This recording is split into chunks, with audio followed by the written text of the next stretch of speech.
नमस्कार दोस्तों, स्वागत है आप सभी को आपके अपने YouTube चैनल मैथ चॉइस 2.0 पर। दोस्तों मैं हूं आदेश कुमार। दोस्तों बहुत दिनों के बाद आज आप लोगों के बीच में एसएससी जीडी का जो न्यू वैकेंसी आई है 2024 में, उनके मैथ के प्रश्नों को लेकर आ गया हूं।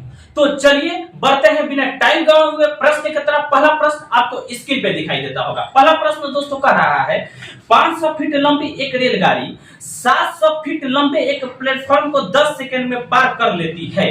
तो कह रहा तद अनुसार उस रेलगाड़ी की गति कितनी है, यानी उस रेलगाड़ी का हमसे चाल पूछा है, गति पूछा है। ठीक है ना दोस्तों, यानी ये प्रश्न एसएससी कांस्टेबल 2011 में पूछा गया है। ठीक है ना दोस्तों।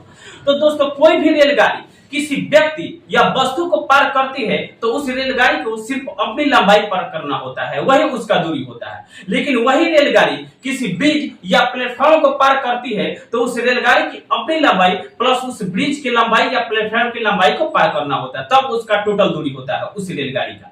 इसमें कह रहा है कि 500 फीट लंबी एक रेलगाड़ी 700 फीट लंबे एक प्लेटफॉर्म को 10 सेकंड में पार कर लेती है। यानी रेलगाड़ी की लंबाई दोस्तों दे दी है 500 फीट, यानी 500 फीट रेलगाड़ी की लंबाई है।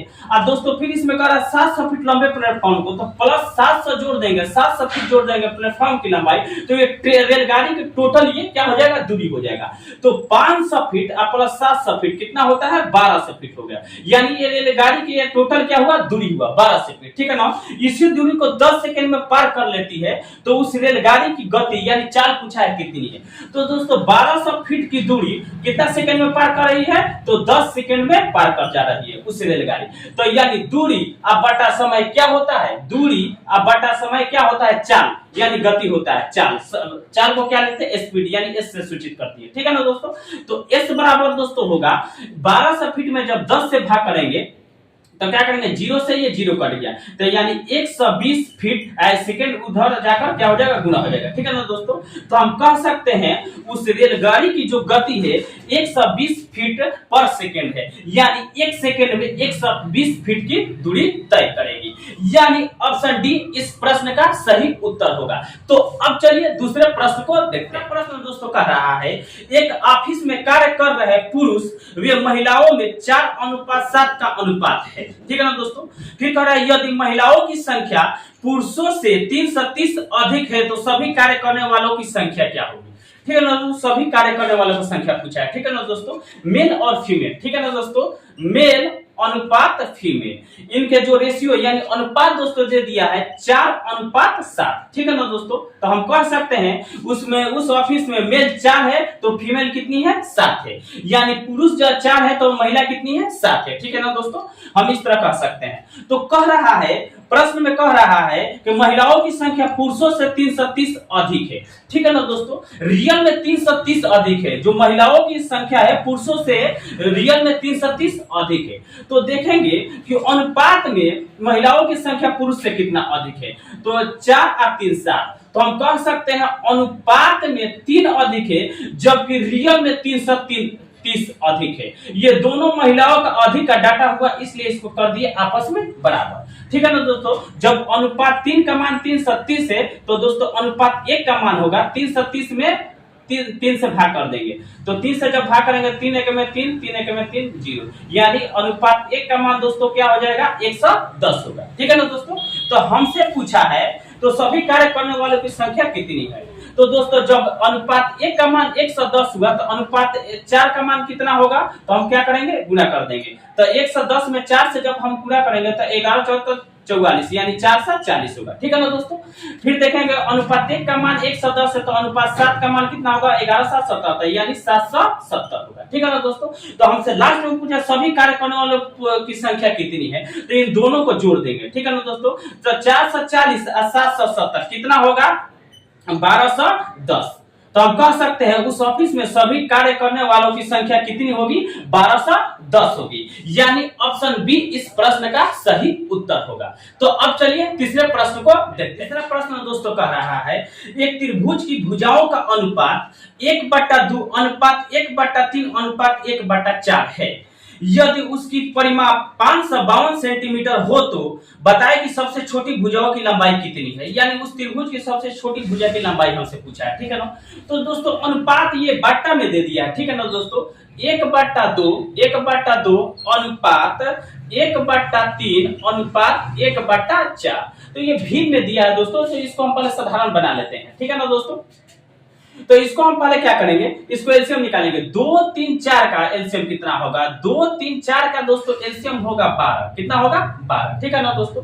तो करेंगे 2 6 का 12 तो 6 1 में 6 अनुपात 3 4 का 12 तो 4 1 में 4 अनुपात 4 3 12 तो 3 1 में 3। हर को उसी तरह दोस्तों क्या किया जाता है, छोड़ दिया जाता है, ठीक है ना।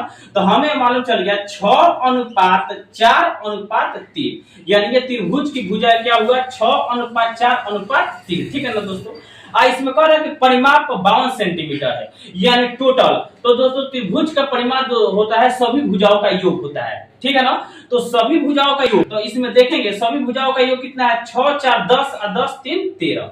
अनुपात में सभी भुजाओं का योग 13 है, जबकि रियल में दिया है 52 सेंटीमीटर, ठीक है ना। ये दोनों त्रिभुज की भुजाओं का योग हुआ, इसलिए इसको कर दिए आपस में बराबर, ठीक है ना। परिमाप का मतलब होता है, यानी त्रिभुज का परिमाप कर रहा है सभी भुजाओं का योग, ठीक है ना। ये दोनों त्रिभुज का भुजाओं का योग हुआ, इसलिए इसको कर दिए आपस में बराबर। जब अनुपात 13 का मान 52 है, तो अनुपात 1 का मान होगा दोस्तों 52 में 13 से भाग करेंगे तो 13 चौके 52, यानी अनुपात 1 का मान दोस्तों होगा 4।